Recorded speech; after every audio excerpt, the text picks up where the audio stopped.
I first and foremost want to say thank you. That's the most important thing that I'll say today, and I'll say it many times, but I genuinely mean it.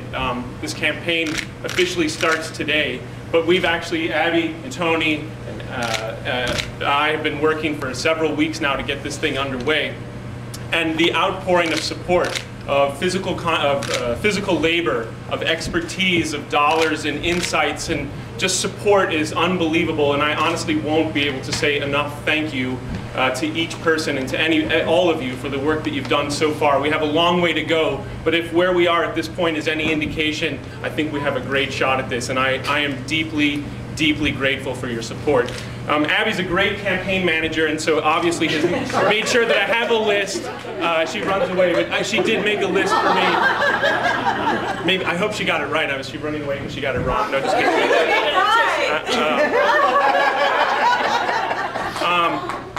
Honestly, I want to start I'm going to say a couple of quick thanks. It's very important to me. I want to say thank you, first and foremost, to the people who have already volunteered. There are so many people who, our first volunteer day was last Saturday. We had 15 people already out volunteering that day. We've had people out since then, before then. I thank you. Thank you very much. Thank you to all of you who have made contributions to this campaign. People have given it the, $5, $15, $25, and more dollars. It's unbelievable to me, the outpouring of support, and we're deeply grateful, and I won't be able to thank you enough for that. I can't even begin. It goes on and on. The people who've had house parties already, we're going to have 70 of these things.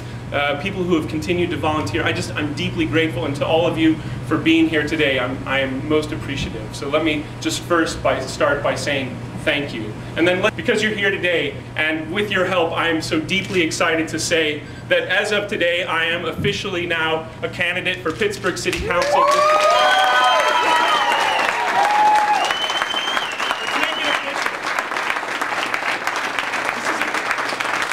I think this is tremendously exciting. I just got to start. I'd like to do this, but I want to say just a small bit about myself. I came to Pittsburgh in 1991. I came to Pittsburgh in 1991 to study history, and I kid you not, I did not know one person in this city. I have no family in this city. I think that I'm the poster child for people who should move here. This is the kind of reception you get for moving to Pittsburgh, and I'm deeply grateful. I came here in 1991 to study history. I felt that this was a great place to do that, and what a city, what a history this city has. I came here, I should also point out, I grew up in the Midwest. I thought that all cities were put on grids. I grew up in a river city. Pittsburgh's a river city. I thought, oh, this is a piece of cake. I drove to Pittsburgh without a map. I was sure I'd find my way. You wouldn't believe how lost, well, you might actually believe how lost I got. But it was actually very lucky to me. I got lost, and here I was in Pittsburgh, May 1991. I'm trying to find the city. People are giving me directions. It's really not helping. I'm trying to find my way. And on a beautiful May night in 1991, I'm driving up this hill, and I can see that there's a glow of lights in front of me, and I think, I've got to stop. The road comes to an end, and there's a glow. I got to check this out. I get out of my car, I walk up to the rail, and I now know I was standing at Mount Washington. And I'm looking out over Mount Washington into the city of Pittsburgh. This is my first image of Pittsburgh. I came here to study history. I knew Pittsburgh, I thought. I knew Pittsburgh. I knew the 1940s and 50s and 60s Pittsburgh, the Pittsburgh that helped win wars and rebuild the world with its steel. That's the Pittsburgh I thought I was coming to. And I get out and I look over the city and I think, oh my God, this is the most beautiful city I'd ever seen. And then I actually started talking to people.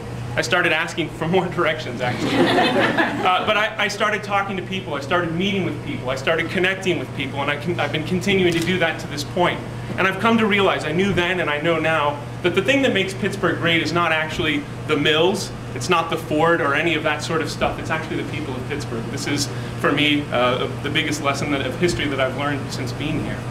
And when I think about the city, I think of its history of transformation. The people are great in this city essentially because they've been able, over a course of what, nearly 200, 250 years, they've essentially been able to transform themselves, to transform their ideas, to take their energy and their creativity and remake again and again this great city. And that's what I've found. I think that this is a tremendous, tremendous city, and I believe in some ways we stand at the cusp of possibly remaking the city today. And I think that's actually what we want to achieve in this campaign and in the future work on the City of Pittsburgh City Council.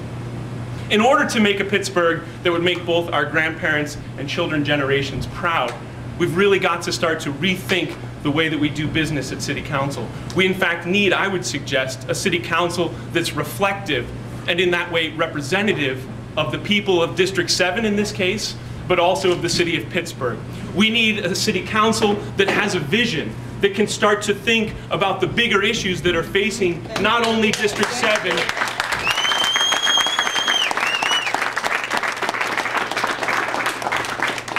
we need a City Council that can not only understand, a representative who can not only understand the hopes and needs and concerns of the people of District 7, but can put that into the larger framework of the city of Pittsburgh as that is going to shift away from a patronage-oriented system of governance to move